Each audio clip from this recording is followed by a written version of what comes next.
Welcome to the Colts Squad Show. I'm your host, Derek Schultz, and my wife knew it was the Colts bye week, so she made me do leaves all day.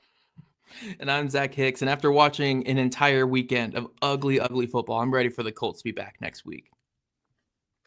I'm Jake Arthur, and Shane Steichen remains undefeated as Indianapolis Colts head coach during bye weeks.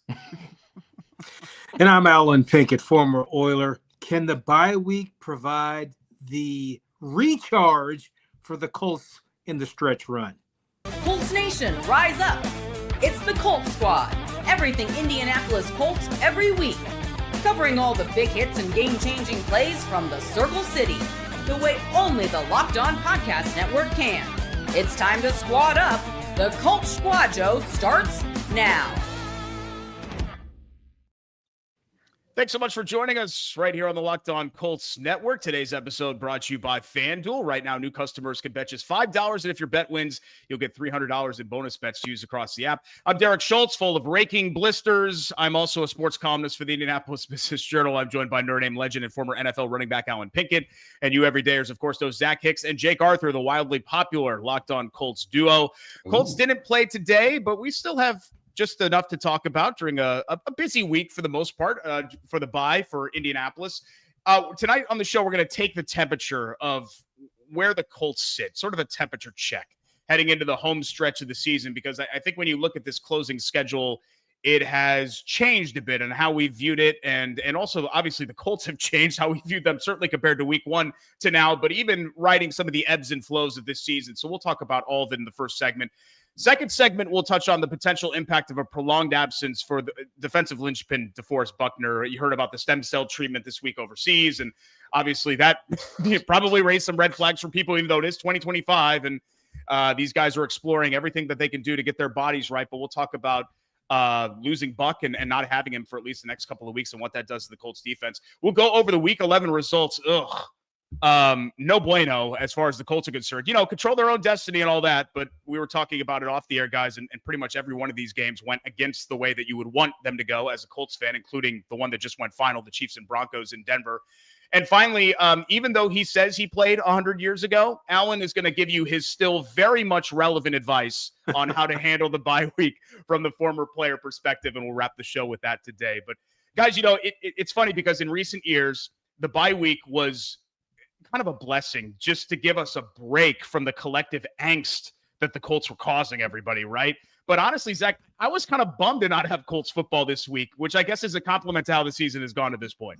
Yeah, no, for sure. I completely agree with you. The weekends weren't as upsetting this year, or they haven't been as upsetting this year. They have been in years past. And we say that obviously from the Locked On Colts perspective of Jake and I's first year with the network being in 2022, just a dreadful season for us. But the Colts have been a fun team to watch this year. And honestly, I felt like the 2 weeks heading into the bye were the Colts' roughest 2 weeks just operationally, and to get through that 1-1, I think is pretty important for the Colts, ride some momentum into the bye week. And I think a lot of people were kind of sitting here like, okay, Colts are playing a little bit of sloppy football going into the bye. It's a chance to reset. And I was watching games this weekend, and I realized that I think a lot of teams just play sloppy football halfway through the year. I think that's just a part of the NFL, because there was not a single team I was watching today that didn't look sloppy, that didn't look just all over the place, that didn't have mistakes. The amount of drops I saw from wide receivers today was insane. I woke up early and I watched the Commanders game overseas, and it was one of the ugliest football games I've ever seen this morning. Well, a horrible thing that we gave Spain this morning with that product we gave them. And then you look at even like the best teams in the league, the Seattle Seahawks. Sam Darnold threw 4 interceptions against the Rams. Matthew Stafford, the MVP favorite, Matthew Stafford, completed less than 50% of his passes in that game. What was supposed to be an offensive shootout between the two MVP guys was a really sloppy game that came down to turnovers and field position at the end of the day. I think a lot of teams just hit this lull halfway through the year, and the Colts are very, very lucky to get their bye week in the middle of that for guys to get healthy, guys to get refreshed, coaches to go back over the film and figure out ways to get out of this. So to me, I think the most beneficial time to get a bye is kind of around this like week 10, week 11, week 12 time, because you can just get through that first stretch of the year, figure out your identity, figure out who you are. And then as you hit that lull, you can kind of reset a little bit. You can kind of rest and get back to what you're doing. So I think for a lot of like the panic buttons that we were hitting prior to the bye week, I think it's kind of easy to see this weekend. If you're watching football today, it's like, you know what? I think a lot of teams are hitting kind of that panic button right now, just in terms of like the lulls. It's about how you respond going forward and how you reset. The Colts did drop 2 seeding points this weekend. They went from the 1 seed to the 3 seed, but at the end of the day, they control their own destiny with how they played. And I think they're going to be right in the thick of this thing. So I'm feeling really confident about this team, especially watching all the teams around the league. I'm like, I don't see this like, you know, one of one contender, all-time great team. I don't see any of that this year. I think it's wide open, and I think the Colts are in the thick of it. Yeah, parity is prevalent in the NFL right now. There is not one team in either conference. The Seahawks don't, they don't look like that. The Rams don't look like that. Neither side has a team that just looks like the obvious Super Bowl favorite. So that's good. I mean, the Colts have been a team the last several weeks where, we're not used to this, but I stopped worrying about what other teams are doing a while ago when it comes to the Colts, because the Colts can beat anybody, especially this year with the way the league looks like we just talked about. There's just no teams that I care drastically about that I'm really worried about that said, oh God, the Colts will be fine unless they run into this team. So yeah, getting healthy, you hope Mooney Ward comes back after this next week. Hopefully, DeForest Buckner going overseas to get his treatment works well for him. Worked well with the ankle, last year. So yeah, just them getting healthy and then correcting the correctables, because their biggest issues are pretty self-inflicted. I mean, now other teams blitzing the hell out of them and getting home, like, that's problematic. Obviously, that's stuff they need to. I don't think you could just automatically stop it, but I think there's ways to adjust to it and counter it a little better than what they've done. And then the turnovers, obviously, that's very correctable. So getting healthy and just correcting what you can correct, it's coming at a very good time. Zach and I also discussed, on our Friday show, you'd much rather face the Chiefs coming off a win rather than having their backs against the wall. But absolutely, I think this is just an enormous barometer game. Like, will that even matter? Will the Colts come to play and it doesn't even matter what the Chiefs do? Like, the Colts are prepared and there and ready to punch another team in the mouth. That is probably going to be favored in the game. Who knows? But I'm really eager to see how the Colts approach and respond to this one. Well, Zach, you speak of a lull, and that is something very real. It happens to every team. It happens because life in the NFL gets monotonous. You're following the same routine week in, week out. If you win, it's more pleasant. If you lose, it starts to feel like a job. But either way, it still feels like a job. And so you need that break so that you can come out of that lull. And that lull comes from not being hyper-focused. And it's hard to be hyper-focused, even though you're getting paid a lot of money. It's hard to be hyper-focused in week 10 when you've been doing the same damn thing in practice every week. So how do you come out of it? You come out of it when now you have a vision of where you are and what you have to do to get to where you have to be. And fortunately, the Colts have put themselves in that position by being able to control their own destiny to, be able to withstand the lull, because they did have a lull. But I've seen a lot of teams have lulls, and it's expected. But now they've put themselves in prime position to be able to accomplish the things that they set out to accomplish early in the year. So I expect them to come out, very spirited, very focused. And as far as all the games breaking against the Colts, it's never going to be easy. So you don't even expect it to be easy. You expect that you're going to have to do it the hard way. because if it was easy to be 8-2, there'd be a lot more 8-2 teams. So, but like I said, they did the work early in the year. They did have they are going to have a little setback with DeForest Buckner not in there. But what players do is they just rally around that and just say, everybody else on defense says, okay, I got to make up for D-Buck not being in here, so I got to step up my game. And collectively, the entire team will do that because now they can see what the prize is.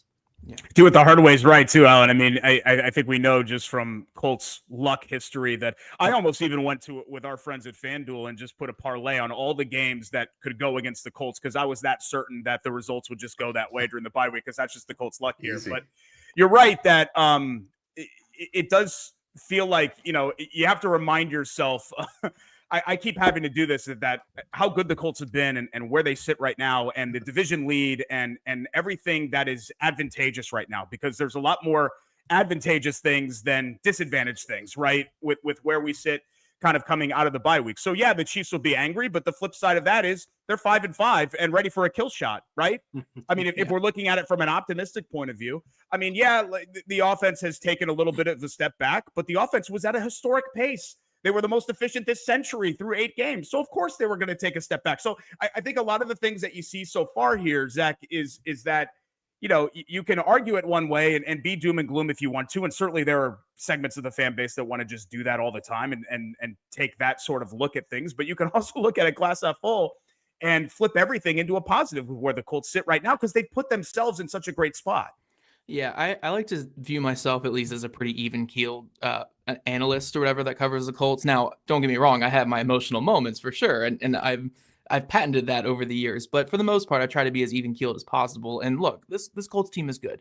They're a legit good playoff football team. They're going to be in the playoffs this year. They're a really solid football team. So, we can nitpick a lot of things. The offensive line's issues the last couple of weeks, Daniel Jones turnovers, the defense and their third down and red zone struggles. Like for sure, they have not been this perfect football team, but they're a good football team for sure. And one thing I really want to just talk about with my confidence coming out of the bye, and maybe we can bleed this over to the second segment with the missing Buckner.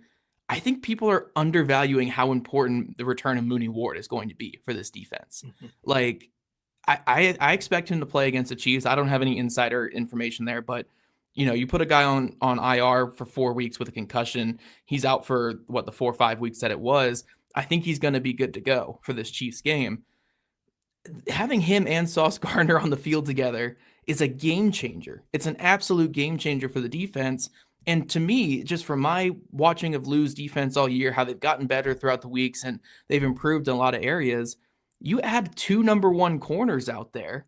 And this defense, instead of being like a crutch that the Colts have to just kind of navigate around, might become another strength of this team. They might be a team that is worth going all in on down the stretch here. So, I think that we might be undervaluing how good this defense can be down the stretch once Ward gets back in there. I know Buckner's going to be out, and we'll talk about that in the second segment, but Ward and Gardner out there, like that just makes my confidence so much more excited because I've been watching some of Ward's clips from earlier this season, some of his games, and he's just as good, if not better, than Sauce Gardner, who's also a really good corner. Like getting both those guys on the field together is going to be massive for this Colts defense. And it leads to me being even more confident. Like look at the state of defense this year in the NFL. It's been dreadful, outside of the Rams and the Broncos and the Texans, defense has been pretty dreadful. The Colts can solidify themselves as like a top 5 to 10 defense in the league down the stretch with 2 top-tier corners on the outside.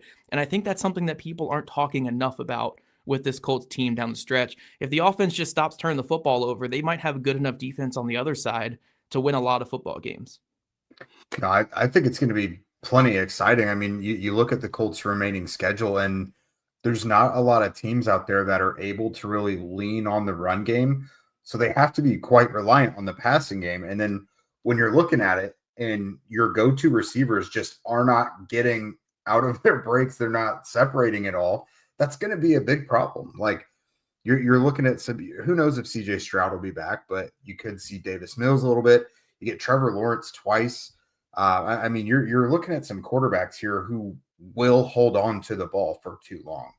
And I think it's going to be huge. And it kind of pads the issues with not having Buckner, because that'll allow Gallimore and Adebaware. Like, you need those guys to maybe get a little boost, and the extra coverage time, that provides that little bit of boost that you miss with Buckner. So it's going to be huge. And then whenever you do hopefully get Buckner back before the playoffs, that's yet another step up that the defense can take. So the timing is honestly really exciting. You don't want any of these guys out and like on IR and everything, but if you're getting them all back by the end of the season, like, I love the timing of it.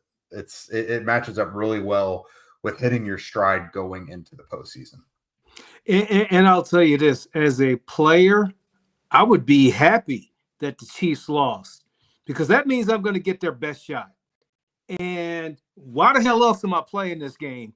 Because, how else am I going to figure out if I'm good or not if I don't get the best shot from, a team that's gone to the Super Bowl, a team that has so many accolades and so many named players, has been a face of the NFL. I think the Colts have pretty much had success under the radar. Now it's time for them to be the marked team. And the only way they can become the marked team is to go out and defeat a team that is pissed off, a team that is mad, a team you're going to get your best shot from, because that's how you figure out if you're any good or not. No, you're right about that. We'll talk plenty more about the Chiefs coming up a little bit later on the show. But next, he's not a quarterback, but I'd argue for this injured Colt as perhaps the team's most important player. We'll talk about who that is and what his absence will mean next when the Colts Squad Show returns. This portion of the Colts Squad Show brought to you by our friends at Mint Mobile. If you're still overpaying for wireless, it's time to say yes to saying no. At Mint Mobile, their favorite word is no. No contracts, no monthly bills, no overages, no hidden fees, no BS. I said yes to making the switch and getting premium wireless for just $15 a month. Mint makes it simple. All plans come with high-speed data and unlimited talk and text delivered on the nation's largest 5G network. You can even bring your own phone and keep your same number and contacts. Don't go with the overpriced carriers who not only charge ridiculous prices, but also nickel and dime you for extras. Get the same quality service you had before, including, again, your own phone, your same phone number, but pay a fraction of the price with Mint Mobile. Ready to say yes to saying no? Make the switch at mintmobile.com/LockedOnNFL. That's mintmobile.com/LockedOnNFL. Upfront payment of $45 required, equivalent to $15 a month. Limited time new customer offer for 3 months only. Speeds may slow above 35 gigabytes on unlimited plan. Taxes and fees extra. See Mint Mobile for details. And we're back on the Locked On Colts Squad Show. Thanks so much for joining us on this lovely Sunday eve. Colts in the bye. Most of us were watching, the ones that weren't raking leaves were watching NFL football today, and we'll talk about those results coming up here in just a little bit. But guys, I think everybody knew who I was talking about there. DeForest Buckner going to miss the next couple of weeks on IR. He went to go seek treatment for his ailing neck, and that was a big bye week storyline. I know, Jake, you wrote about that as well. The stem cell treatment that he underwent for the neck injury was at the same treatment center in Panama that's been used by NFL players, including Jonathan Taylor. And Buckner actually underwent treatment at the same center a year ago, which I think was it an ankle injury for last year as well. So, I maybe some red flags when you see stem cell and leaving the country, right? Why aren't you just doing this with the team doctors? Fans get inquisitive when they see things like this. But, in 2025 teams, Zach, you talk to these guys and you talk to the players and the agents. They have the blessing, nobody knows your own body now. And you could speak to this too. Nobody knows your own body better than the player themselves. And I like the fact that players have been empowered to do what they feel is best for them when it comes to getting right, not only getting their bodies right, but look what Brandon Smith did last year to get his mind right. I just think it's sort of a new generation thing, but I'd be lying. Shane Steichen was non-committal about when he could come back. And I'm concerned here because we would all agree that not having DeForest Buckner changes the entire complexion of the defense, even getting Mooney Ward back and having Sauce Gardner and having some of these other pieces. Yeah, one thing I will add to that, Shane Syke is non-committal about everything. You could have a that's guy true. with just like a light bruise on his ankle and he's Fair. full practice, and then it's like this guy's out for the year somehow, and Shane would never tell you going into that. Love Shane to death, but that's just how he treats media stuff. But yeah, it is concerning not having DeForest Buckner, right? And I'm not going to go into too much with stem cell research and all that. I'm not a person who knows anything about that stuff, so I can't give you the insight there. But in terms of the Colts defense, I can give you at least maybe some comfort with Buckner being out. Is just that, it's much easier to scheme up pressure than it is to scheme up coverage. So when the Colts were dealing with, all the cornerback issues they had earlier in the season, no Mooney Ward, no Sauce Gardner, Xavier Howard out there, Mekhi Blackman out, Jonathan Edwards, Cameron Mitchell out there, and they were trying to find ways to win games. We saw how difficult it was for that team on the back end to get things done, because it's easier to scheme up against a pass rusher up front, DeForest Buckner, who's a fantastic football player, awesome player. But you can kind of work around that, get the ball out quick, target the guys in the secondary, and just kind of work that way up the field. It's a little bit easier for a defensive coordinator to scheme up pressure when you have these corners that the Colts are going to have on the outside. So they can bring 5-man rushes, bring 6-man rushes. They can simulate pressure and get offensive linemen's eyes off of guys that they want to bring and get free pressure, quick pressure looks on quarterbacks and get that ball out fast that way, like we saw against the Atlanta Falcons. There was the Colts' best third down performance of the season came against the Atlanta Falcons, and there was no DeForest Buckner out there. I'm not trying to say that it's good that Buckner's out there. You'd much rather have Buckner on the field, one of the most important players on this team, but having these two corners does alleviate that in a big way for this Colts team. So, again, you want Buckner out there, especially for run defense. I think if he's out for the year, for instance, this could be a big issue in the playoffs. If he's like, good run first football teams, the New England Patriots with a lot of their heavy personnel stuff, if you face them in the playoffs, that could be pretty tough without Buckner. But I think for the rest of this year, when they play a lot of pass first teams that don't run the ball super well, I do think that the Colts can survive this. They survived early in the season without Mooney Ward or Sauce Gardner out there and putting a bunch of practice squad guys out there at corner. I think they can survive without Buckner. So it is concerning. Buckner is a star player, fantastic football player, leader of this team. But I do think they're more equipped to handle this loss than they were earlier in the season to handle the Mooney Ward injuries when those popped up, or also the Justin Wally injuries when that popped up, or the Xavier Howard retirement, all the stuff that happened at corner. I think they're more equipped to handle this at defensive tackle than they were to handle it at corner, and they survived that just fine. And another factor in this all is they should be getting Samson Ebukam and Tyquan Lewis back soon as well. Now, that obviously doesn't provide the same interior pass rush that Buckner does, but it makes your line deeper in general. And we know that they'll move like Tyquan Lewis around inside and out. They'll move JT Tuimoloau inside and out. So those guys coming back whenever they do, hopefully before Buckner, obviously, it still allows Lou the flexibility to kind of move guys around as necessary. So, yeah, you get Buckner back hopefully before the end of the year. And again, you just kind of treat it like, instead of dwelling on it, you just treat it as like, look at this sick new addition we got, like with a few weeks left in the season. Like that's kind of because it doesn't, he's on IR, like he is going to miss these games. So it kind of doesn't do us anything dwelling on it until we treat it as a nice surprise when he does come back, hopefully. And again, with the bonuses and coverage, I don't want to say that we're not going to notice it because we noticed it right away against Atlanta, but I do think the defense is going to play well enough overall to where it's not going to be this monumental issue. But then when he comes back, we will be like, wow, he was sorely missed. Look how good the defense is now. That's my rose-colored glass half full type of view on it. Yeah, and one thing I want to add with this real quick is remember years ago, was it 2021, I think is what it was, when Buckner missed that Tennessee Titans game.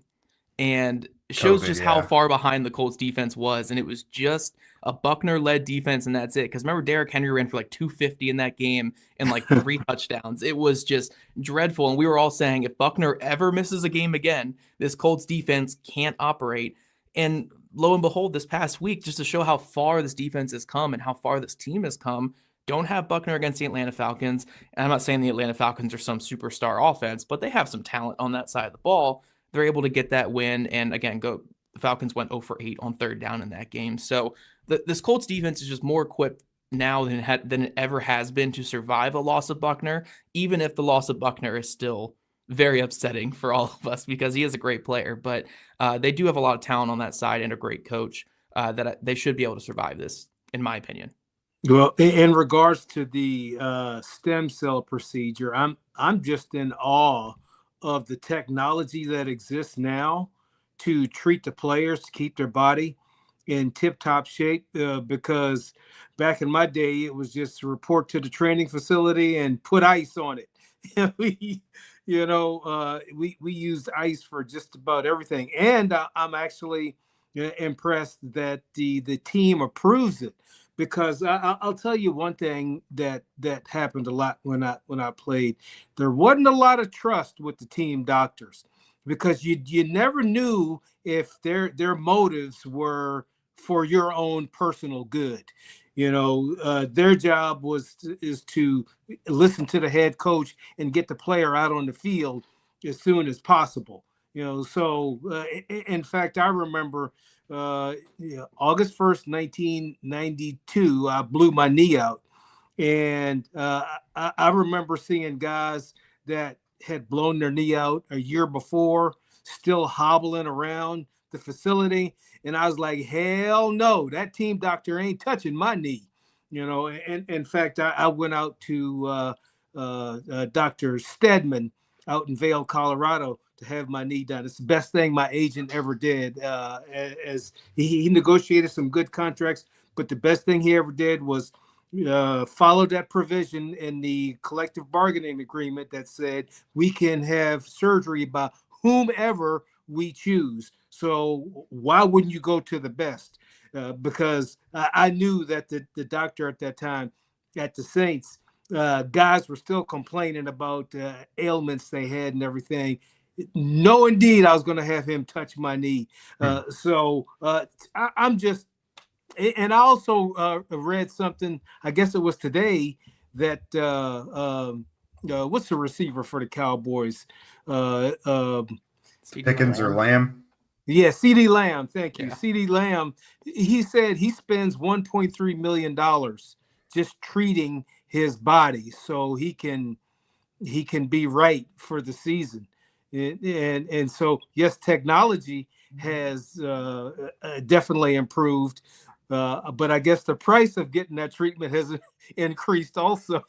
Yeah, well, it's such an important part too of an NFL player, is because your body is your moneymaker in a sense. Like that's that like your whole career is based on it. And like players want to be right; they don't want to go out there at 50%. But if you miss a season or you miss half a season as a player, your earning potential, it could go, because the second they don't see you on the field anymore, teams forget about you. No matter how highly rated you were of a prospect and all that. How many times have we seen it here in Indy where a promising player gets hurt before his rookie season and then just fades away into nothing and doesn't make the team anymore?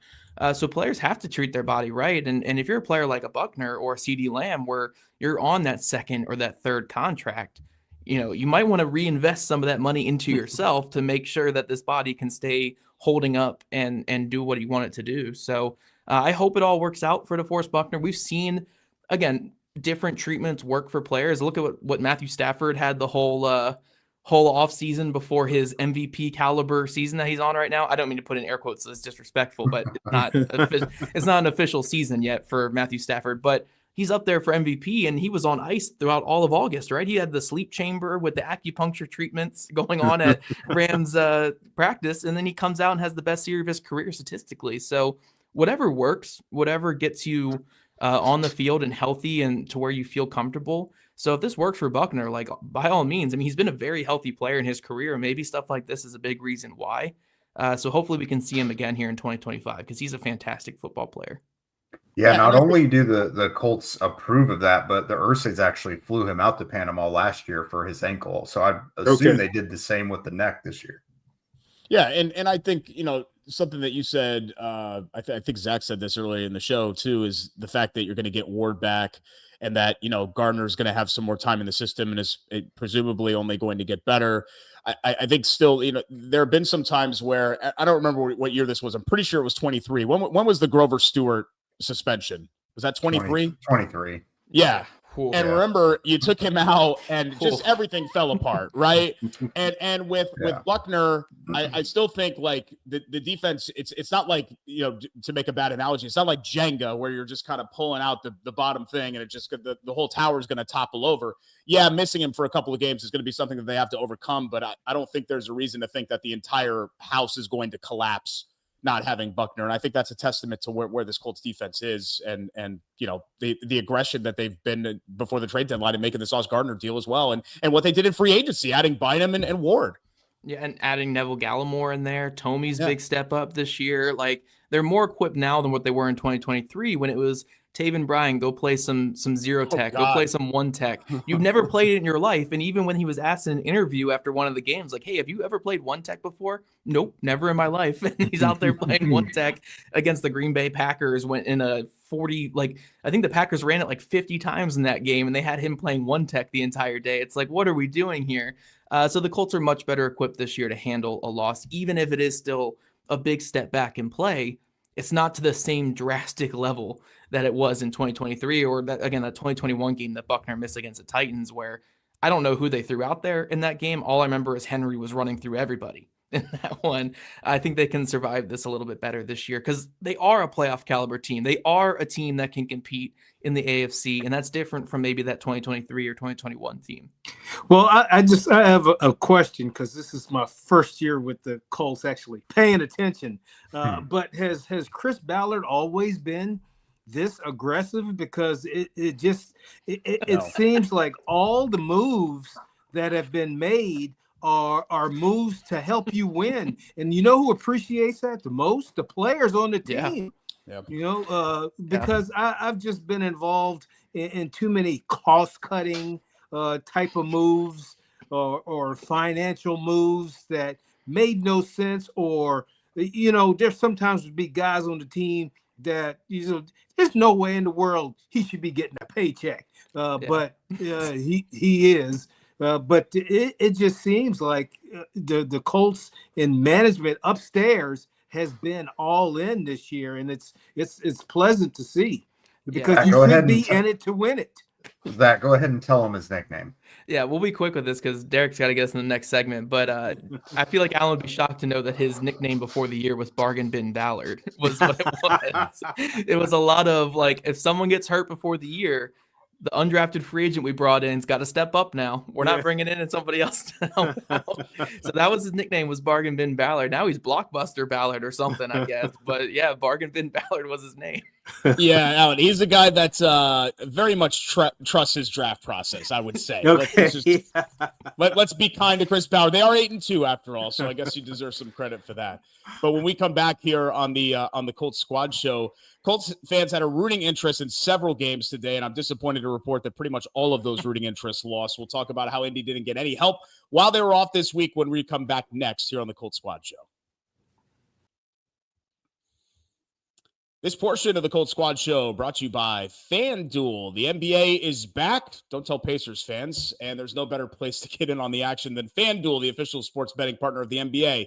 Even if you missed the start to the game or you want to ride the hot hand, FanDuel has live bets on everything from who will score next to fourth quarter comebacks. Plus, you can even combine your live bets into a same-game parlay for a shot at an even bigger payout. It keeps every game exciting, especially when your team's making that late push. Right now, FanDuel is giving new customers $300 in bonus bets when your first $5 bet wins. That's right, $300 in bonus bets when your first $5 bet wins when you sign up on FanDuel. So go to FanDuel.com, sign up today, play your game with FanDuel, the official sports betting partner of the NBA.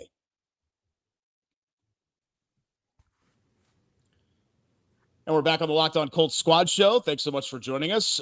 Before we get to the bye week results, I did want to add, Zach had mentioned the Taven Bryan quote about, I went back and looked at that article because I was like, there was something else hilarious that he told Nate Atkins. And it was when looking back on playing one tech, right?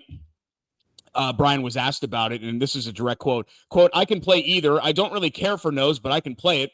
We won't lose because of it, but it's not going to look that great. So that's probably what you don't want to say or what you don't want to have said if you're a coach, a player say about being forced into a position. But Godspeed, Taven Bryan.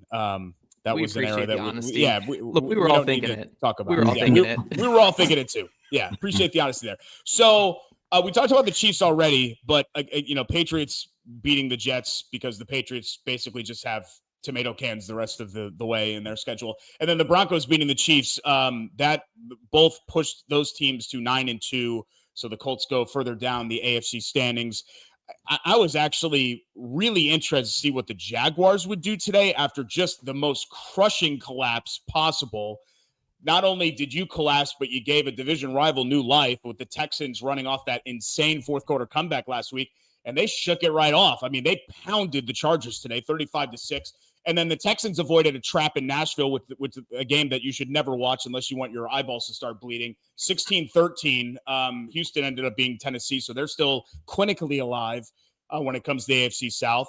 You look around and it sort of, I guess, is what it is. The Colts still control their own destiny. I still feel great about them winning the AFC South. And, guys, and I don't want to sound like this is a loser's mindset or anything like this, but for a team that hasn't won the division in 11 years, I'm just trying to get to the first checkpoint here. I'm not really worried about AFC seed. Do I want the Colts to be the 1 seed? Yeah, of course. Yeah, that'd be great to have the bye and all of that. But I'm really just kind of focused on, hey, let's check that first box and then worry about the other stuff and let that stuff take care of itself. I know that doesn't make for great takes on Locked On Colts shows, right, Zach? But that's sort of how I feel right now. Come on, Derek. You gotta declare that they're going to be the 1 seed, or else, the 100%. It's what I always do to Jake when we do our bold predictions. I always he's taking the points. Yeah, I go on Jake to go more extreme, and then it comes back to bite him by the end of the season. But no, when it comes to the Colts, at the end of the day, they control their own destiny. Everything that happens going forward, they built up such a lead where you have 2 losses in the loss column right now. Everything going forward comes down to how you perform on the weekend because you have built up everything that you can. So just take care of business on a week-to-week basis. But because we're not players, because we're not in the building, we have the benefit of being able to be worried about other things and looking at other things and caring about other things. And yeah, I wish the Chiefs were coming off a win against the Colts because then they maybe would have let their guard down a little bit and the Colts could have got out to a little bit of a lead. Now they're going to get a championship. Maybe they're not a championship caliber team this year, but a team with championship DNA just in terms of who is leading their team and what they've done the last couple of years. You're going to get their best, most desperate shot of the season at home in front of their home crowd. It's going to be like a playoff atmosphere next week. I don't care. The Chiefs could have 0 wins this year, and I would still say, hey, going into their stadium with their pedigree the last couple of years, you're going to get a championship punch from them. So the Colts got to be on top of it. In terms of the divisional games, yeah, I had my bold prediction yesterday that I thought the Titans were going to knock off the Texans. I was so close. I was so close. All they had to do was get off the field on 3rd and 16, and we could have got it, Jake. I was so close to my prediction being correct. But of course, it's the Titans. You can't really bank too much on it. But yeah, the Colts, at least, the biggest thing when it comes to the AFC South is you play those 2 teams 4 times. Winning this division comes down to how the Colts play in those games. Those teams could win every other game on their schedule. If the Colts take care of business in those 4 games, they've got the division. So take care of business, take care of what you can control because no scoreboard watching changes anything for the Colts right now because they've built up such a lead in everything right now. Sure, the 1 seed, they might need a little bit of help because the Patriots are playing a bunch of preschool teams the rest of the way. But I think that when it comes to just where they want to go and being a higher seed going into the playoffs and winning this division, just take care of the games in front of you. That's the most important aspect of this because we're not where we are in 2023. We're not where we were in 2021, where we needed all this help going into week 18, going into week 17, where, okay, if this team lost, if this team tied, if this team did this, then the Colts have a chance to make the playoffs. No, they're 8-2. Just win a couple more games and you're good to go. That's all that matters. So they've put themselves in a position where they don't have to be scoreboard watching around the league because they are a good football team. Just continue that train the rest of the way, and we're good to go. You kind of have my sights set on the higher prize too. You know what I mean? The number 1 seed. I'm with you at the same time, Derek. They do need to kind of check off the division box first because if you look at the AFC North, Zach and I were talking about this on Friday. If the Bengals would have won and if the Bengals won and the Browns won, I think the AFC North lead would have flip-flopped. you can go from being like the 1 seed to like the 5th or 6th so quickly.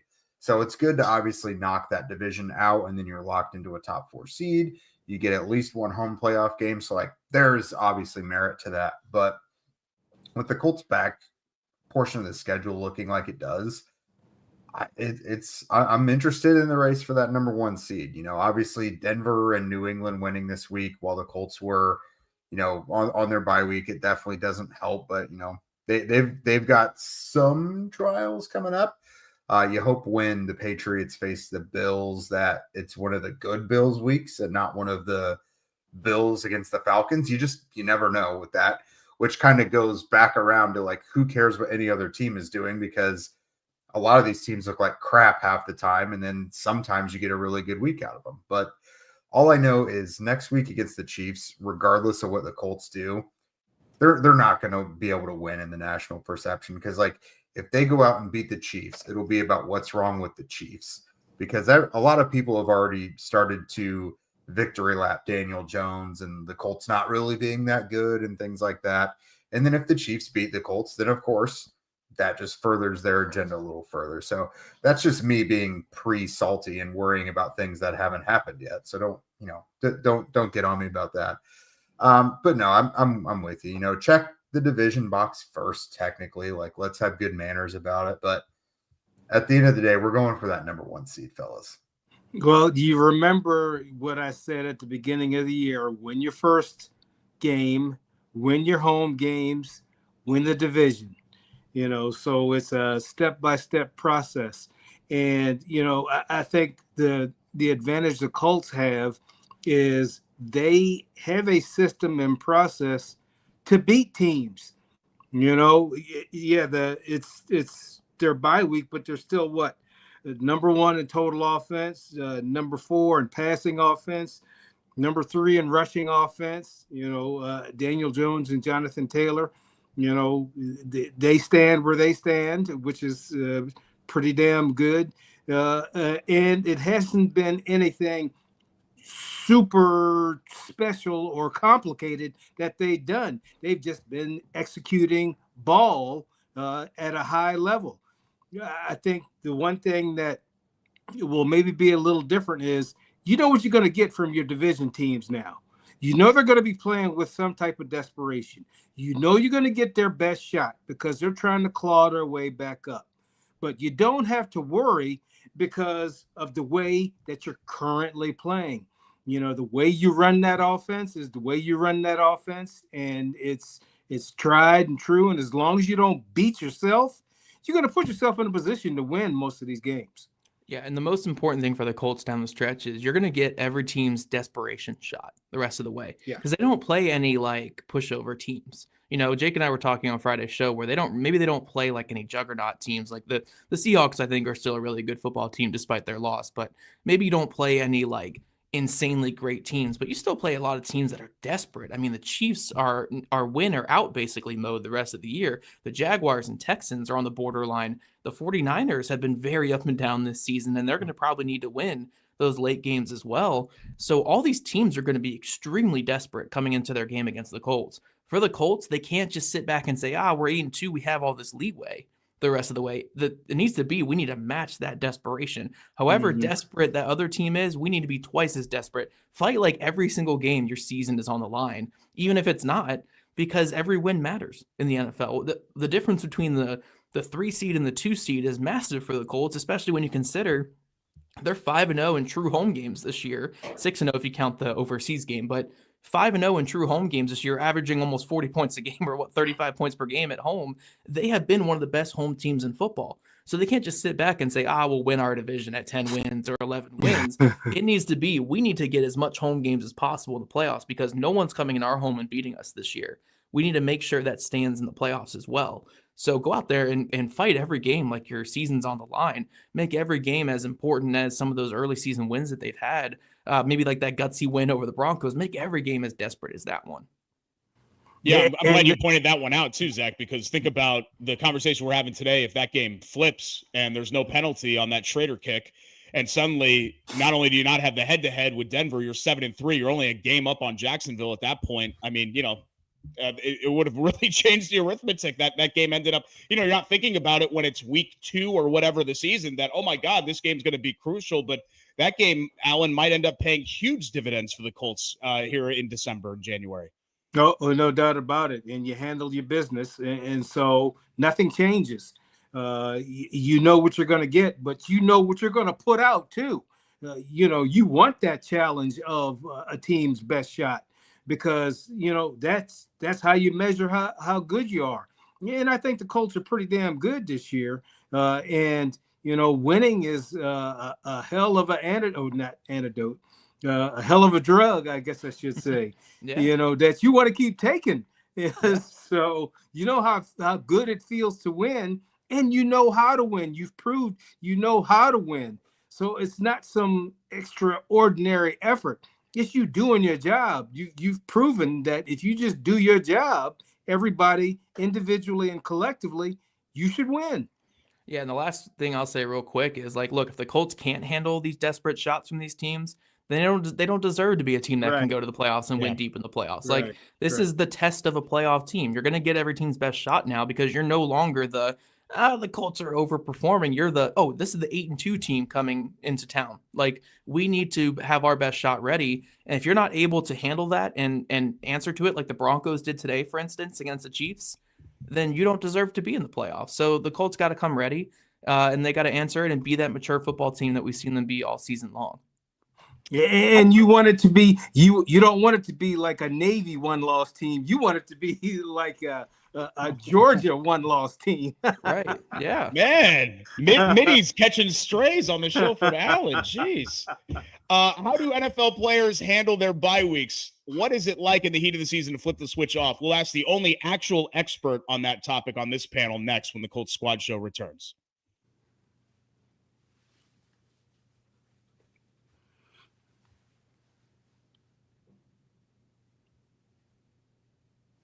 Back for a final time here on the Colts Squad Show. Thanks so much for joining us alongside Alan Pinkett, former Notre Dame and Houston Oilers running back in the Locked On Colts duo of Jake Arthur and Zach Hicks.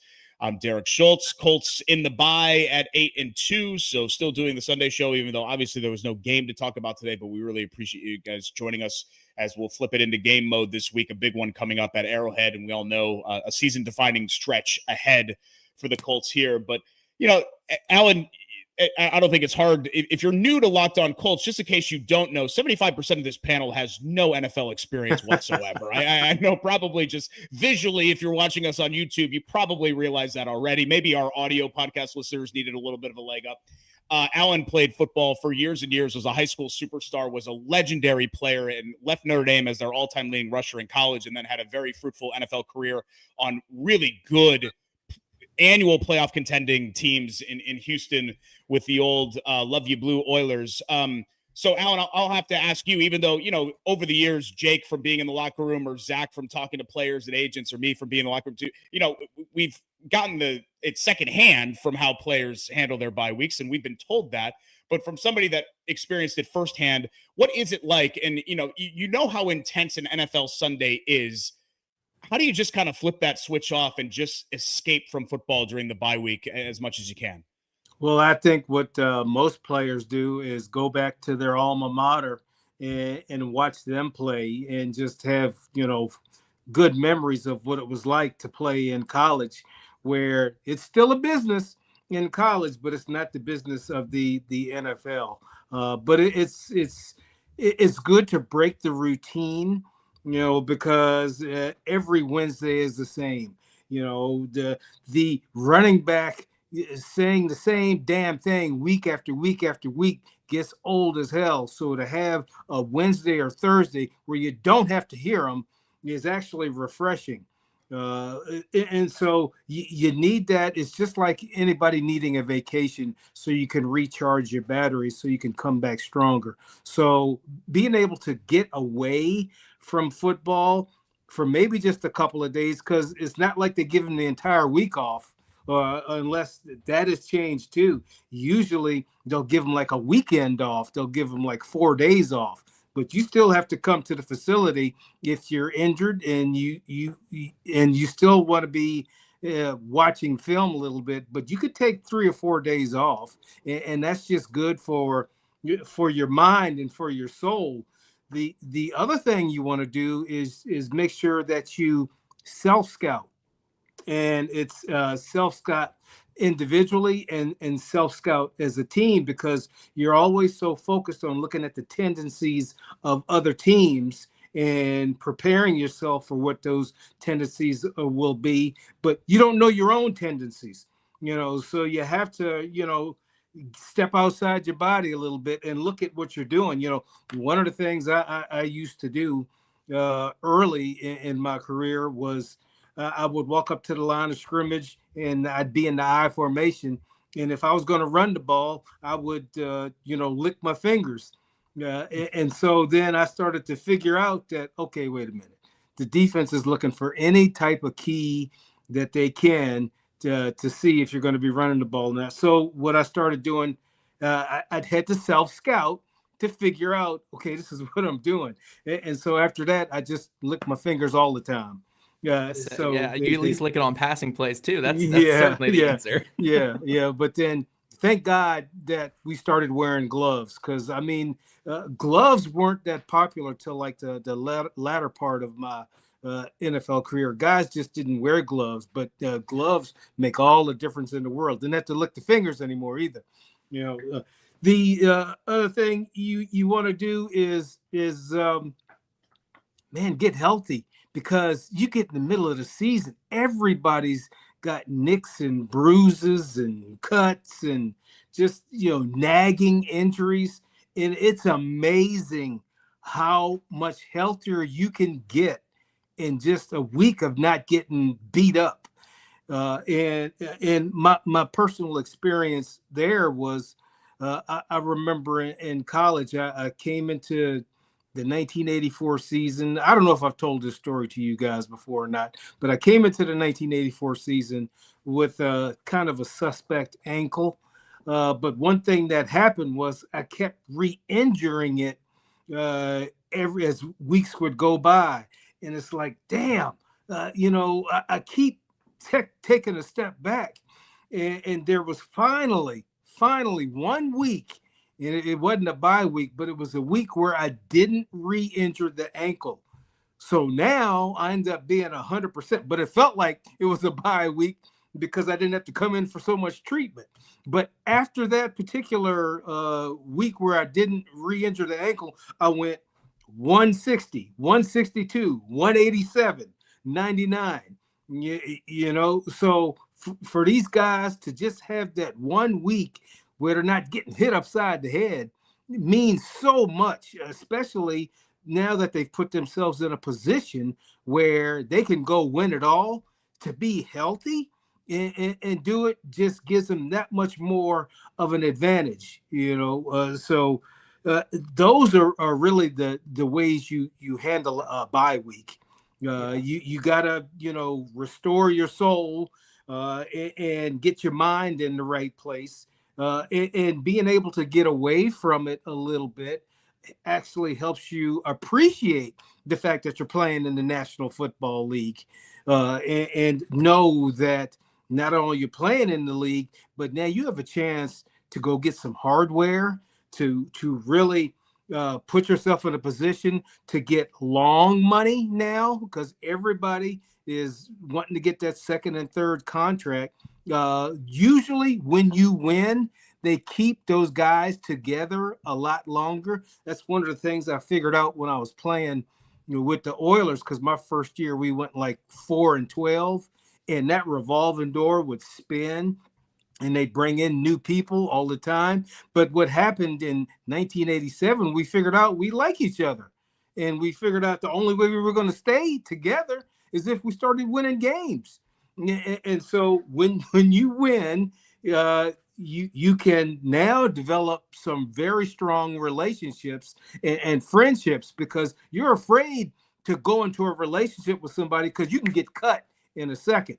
And in fact, you don't even talk to a lot of the undrafted rookies and free agents, because they're just there to take up space. Don't go into a relationship with them because they're going to be gone at some point in August.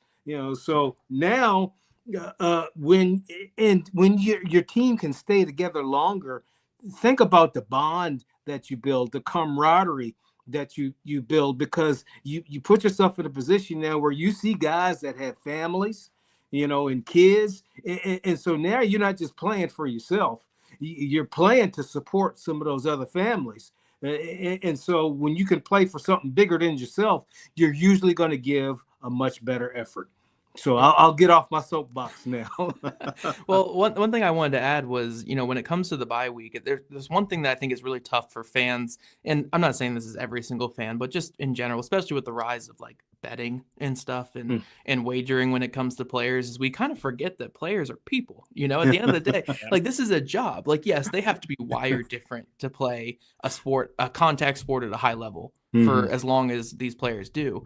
But at the end of the day, they're people. And not just football for them. There's a lot of these guys have wives, they have kids, they have things at home. And, I've never played in the NFL, obviously, but I've worked many jobs. And you know what the most refreshing thing ever is for me? If I have a couple days off to spend time with my wife, to spend time at home, to spend time just doing things that are part of my personal life. So for these players who like are constantly like living like bagged just in this travel bag or whatever, going across the country, going to Berlin for a game or whatever, to get a couple of days just to hang out with your wife or your kid or your friends, like whatever it is huge for these players, and it's a refreshing thing.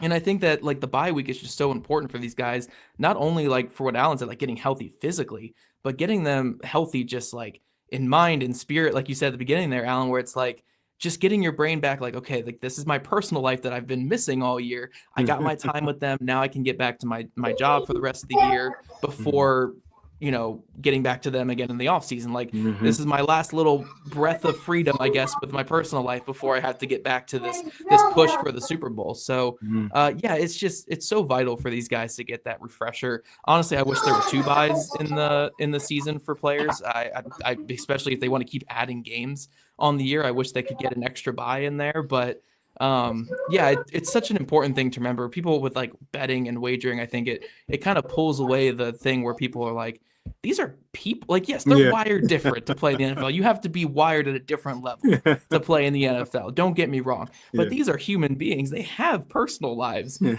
sometimes it's good when they can get this bye week and just breathe for a second. Like you said, Alan, it's not a whole week they get off. I've talked to players in the past where I remember one guy was like, my couple days, I'm going to take my family to the zoo, the Indianapolis Zoo, for the first time and stuff. Is what they said a couple years ago, and then get right back to film and workout and going to one of their specialists they work in the off season for a day. They have their routine still, but those couple days they get just with their family again, really, like, because again, they're living suitcase to suitcase, like giving that 1 day or 2 days, whatever it is so big for that playoff push late in the season. Yeah. You think of a guy like Sauce Gardner, who was here in Indy for 5 seconds. Like his whole entire life still is back in New Jersey. Yeah. Like he's probably taking the bye week to like get acclimated to his new home, because like he's in Indy now for an extended period of time. This isn't just a rental. Like he was traded to Indy and is going to be here for the long haul. So like you think of just like simple things like that, like a guy figuring out what his life is going to look like now off the field. And then, Alan, you mentioned about like the nicks and cuts and scrapes and everything. And like that really does all get glossed over seamlessly. Like I'm thinking back to like the locker room after the game against Pittsburgh. And like obviously we see these guys like without their shirts on and stuff. And I just saw like Alec Pierce had his shirt off and he had this big abrasion on his back. And I'm just like, he's not going to be on the injury report with that. But Jesus, if that's not going to hurt when his adrenaline wears off, you know what I mean? And it's like just stuff like that, like not having to have shoulder pads on to rub up against stuff like just the ease of being able to rest your body and mind from it has got to be incredibly refreshing for these guys. Yeah. Oh, and I'll say this. I think one of the greatest inventions in the world is field turf, because I think the worst injury, I wouldn't call it an injury, but the worst thing I would get on this old artificial turf, I'd call it ghetto turf, was rug burns. Oh my gosh, it was awful. The rug burns would just, I mean, I couldn't sleep at night I couldn't ever get in the position to be comfortable because I've got this burn on my elbow, or this burn on my leg. And it's like, they can't find anything better than this stuff for us to play on. So no, I actually have a football story now because I played on an old Washington football team. Washington, their old team name. One of their old practice facilities was something I played on when I was a little league kid or whatever. So it was like this really old like turf that they had. Yeah. And I remember I slid on it at one point in the game. My whole arm just like bloody and it was awful. Those burns on those old turf fields, Alan, they were terrible. I'm so like they're so good now. I was on my sister plays a lot of soccer, and I was feeling one of their like turf fields that they play on, and it's like, oh my gosh, this is so much better than what like even I played on, which was not even that long. It was like 15 years ago, 20 years ago, like not even that big a deal. But yeah, those old turf fields, like just to get any kind of rest from that was awesome for me as a kid. I can't imagine as adults and how fast you guys were moving compared to me just falling on my face as a little kid. Well, Alan, if you're feeling nostalgic, this is a true story. A really close friend of mine who some people on this panel know crawled through an air duct and got into the Astrodome and is so nostalgic about the 70s and 80s, took some AstroTurf that was still rolled up there and cut it up into chunks, and I have one. It's actually in my basement. So I could ship you some if you just want to rub it on your arm or whatever and remember what that old feeling felt like from back in the day. We'll close with Jake. that. It was Jake. You don't have to. It was Jake Arthur. We know it was not. Jake. Exactly. It was a different Jake. I'm certain, but not this one. Yeah, I would love to have it so I could burn it. There you go. There you go. Thanks for joining us on the Colts Squad Show. We are your place for live game recaps after each and every Colts game this season. We'll have a Wednesday show too as well, 9:00. So we'll be back with you then, wrapping up the first practice and injury report of Week 12 as Indianapolis preps for Patrick Mahomes and the Chiefs. But until then, follow us on socials at Locked On Colts and check out our other great content on YouTube and TikTok. And we'll see you next time right here on the Colts Squad Show.